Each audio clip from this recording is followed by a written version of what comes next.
ਕੌਮੀ ਇਨਸਾਫ ਮੋਰਚੇ ਦੀ ਹਾਈ ਕੋਰਟ ਦੇ ਵਿੱਚ ਸੁਣਵਾਈ ਹੋਈ ਹੈ ਜੀ। देखो इन्होंने जाके SSP ਦੇ ਥਰੂ ਸਾਫ਼ ਕਹਿ ਦਿੱਤਾ, ਸਪਸ਼ਟ ਕਹਿ ਦਿੱਤਾ ਕਿ ਜੇਕਰ ਅਸੀਂ ਸਖਤਾਈ ਕਰਦੇ ਹਾਂ ਤਾਂ ਫਿਰ ਲਾਅ ਐਂਡ ਆਰਡਰ ਜਿਹੜਾ ਹੈ ਉਹਦੇ ਤੇ ਕਿਤੇ ਨਾ ਕਿਤੇ ਕਹਿ ਲਓ ਕਿ ਬਹੁਤ ਵੱਡਾ ਝਟਕਾ ਲੱਗ ਸਕਦਾ ਹੈ। ਸੋ ਇਹਨਾਂ ਨੇ ਸਪਸ਼ਟ ਕਰ ਦਿੱਤਾ, ਕਿਉਂਕਿ ਦੇਖੋ ਜਦੋਂ ਮਸਲਾ ਹਾਈ ਕੋਰਟ ਦੇ ਵਿੱਚ ਹੋਵੇ ਇਸ ਤਰ੍ਹਾਂ ਦਾ, ਜਿਹੜੇ ਉੱਥੋਂ ਦੇ ਰਹਿਣ ਵਾਲੇ ਵਸਿੰਦੇ ਨੇ ਜਦੋਂ ਉਹ ਕਹਿਣ ਕਿ ਸਾਨੂੰ ਦਿੱਕਤਾਂ ਪਰੇਸ਼ਾਨੀਆਂ, ਤਾਂ ਮਾਮਲਾ ਸੁਣਿਆ ਜਾਂਦਾ ਹੈ ਜੀ ਜੀ। ਤਾਂ ਉੱਥੇ ਪ੍ਰੋਟੈਸਟ ਦਾ ਜਿਹੜਾ ਅਧਿਕਾਰ ਹੈ ਉਹਦੀ ਵੀ ਗੱਲ ਹੁੰਦੀ ਹੈ, ਉਹਦੀ ਵੀ ਵਿਆਖਿਆ ਹੁੰਦੀ ਹੈ, ਤੇ ਜਿਹੜਾ ਬੰਦਾ ਉੱਥੇ ਪਰੇਸ਼ਾਨ ਹੋ ਰਿਹਾ ਹੁੰਦਾ ਉਹਦੇ ਅਧਿਕਾਰ ਦੀ ਵੀ ਵਿਆਖਿਆ ਹੁੰਦੀ ਹੈ। ਪਰ ਕਰਨਾ ਕੀ ਹੁੰਦਾ ਕਿ ਸਰਕਾਰ ਨੇ ਹੀ ਅਮਲ 'ਚ ਲਿਆਉਣਾ ਨਾ ਕਿਸੇ ਵੀ ਫੈਸਲੇ ਨੂੰ ਜਾਂ ਕਿਸੇ ਵੀ ਆਰਡਰ ਨੂੰ।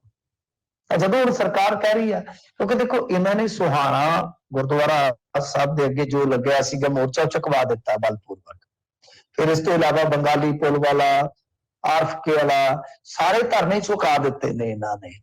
ਹੁਣ ਇਹਨਾਂ ਨੂੰ ਇਹ ਹੈ ਕਿ ਜੇਕਰ ਬੰਦੀ ਸਿੰਘਾਂ ਦੇ ਨਾਮ ਤੇ ਲੱਗੇ ਮੋਰਚੇ ਤੇ ਅਸੀਂ ਕੋਈ ਜ਼ੋਰ ਜ਼ਬਰ ਕਰਦੇ ਆ ਤਾਂ ਉੱਥੇ ਫਿਰ ਮਾਮਲਾ ਕਿਤੇ ਇਹ ਨਾ ਹੋਵੇ ਕਿ ਹੁਣ ਤਾਂ ਲੋਕ ਦੇਖੋ ਇੰਨੇ ਜ਼ਿਆਦਾ ਸੜਕਾਂ ਤੇ ਨਹੀਂ ਉਤਰੇ। ਆਪਾਂ ਵੇਖ ਹੀ ਲਿਆ ਪੰਜਾਬ 'ਚ, ਤੁਸੀਂ ਵੀ ਦੇਖ ਰਹੇ ਹੋ ਕਿ ਲੋਕ ਜਿਹੜੇ ਆ ਬਈ ਦੇਖਦੇ ਆ, ਬਥੇਰਾ ਕੁਛ ਦੇਖਦੇ ਆ, ਡਰ ਕਹਿ ਲਓ, ਕੁਛ ਕਹਿ ਲਓ, ਉਹ ਆਪੋ ਆਪਣਾ ਤਕਾਜ਼ਾ ਹੈ।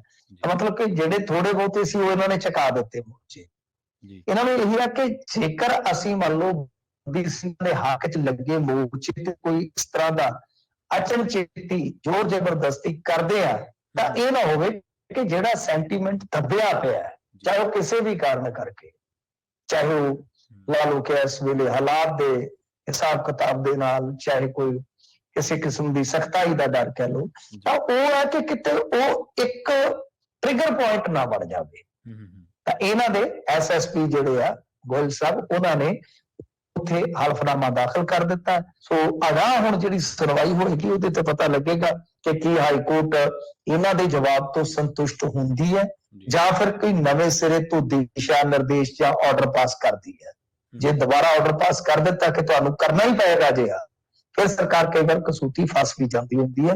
ਤਾਂ ਪਰ ਸਰਕਾਰ ਕੋਲ ਬਹਾਨੇ ਹੁੰਦੇ ਆ, ਬਥੇਰਾ ਲਮਕਾ ਪੈਦਾ ਕਰ ਦਿੰਦੇ ਆ। ਯਾਦ ਹੋਣਾ ਜ਼ੀਰਾ ਫੈਕਟਰੀ ਵਾਲੇ ਮਾਮਲੇ 'ਚ ਵੀ ਇਹੋ ਕੁਝ ਹੋਇਆ ਸੀ, ਕਈ ਮਹੀਨਿਆਂ ਦਾ ਲਮਕਾ ਹੋ ਗਿਆ ਸੀਗਾ। ਫਿਰ ਅਖੀਰ ਇਹਨਾਂ ਨੂੰ ਜ਼ੋਰ ਜ਼ਬਰਦਸਤੀ ਥੋੜੀ ਕਰਨੀ ਪਈ ਸੀਗੀ, ਪਰ ਬਾਅਦ ਦੇ ਵਿੱਚ ਫਿਰ ਇਹਨਾਂ ਨੇ ਰਸਤਾ ਕੱਢਿਆ ਕਿ ਨਹੀਂ, ਉਧਰੋਂ ਵੀ ਟਕਰਾਓ ਨਹੀਂ ਤੇ ਇਧਰੋਂ ਵੀ ਅਸੀਂ ਆਪਦਾ ਬਚਾਅ ਕਰਨਾ ਹੈ। ਜੀ।